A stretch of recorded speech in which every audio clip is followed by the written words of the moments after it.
MS ওয়ার্ডে save করতে হলে প্রথমে এর সেভ করা যায়, তার মধ্যে মেনু বারের মাধ্যমে যদি সেভ করতে হয় তাহলে ফাইল থেকে সেভ অথবা সেভ অ্যাজ যে কোনো একটা বাটনে ক্লিক করতে হবে।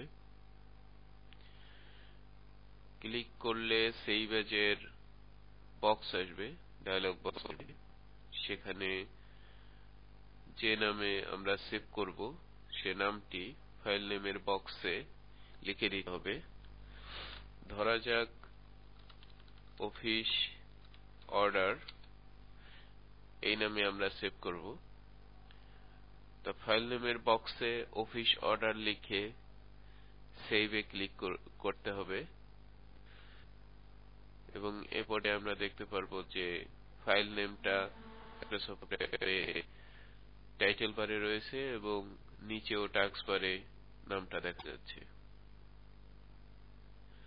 আরো একটি, এটা হলো মেনু বারের মাধ্যমে সেভ করার পদ্ধতি।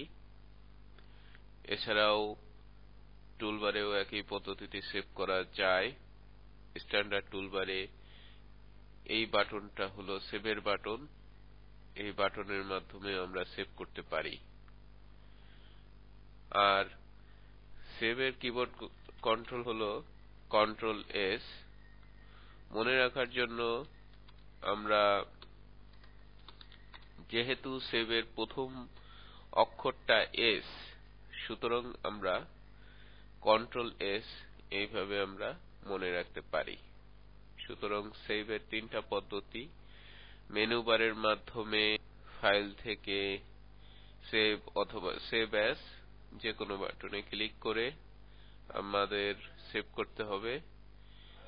এছাড়া স্ট্যান্ডার্ড টুলবারের সেভ এর বাটন, আর এছাড়া কন্ট্রোল এস, এভাবেই আমরা সেভ করতে পারবো।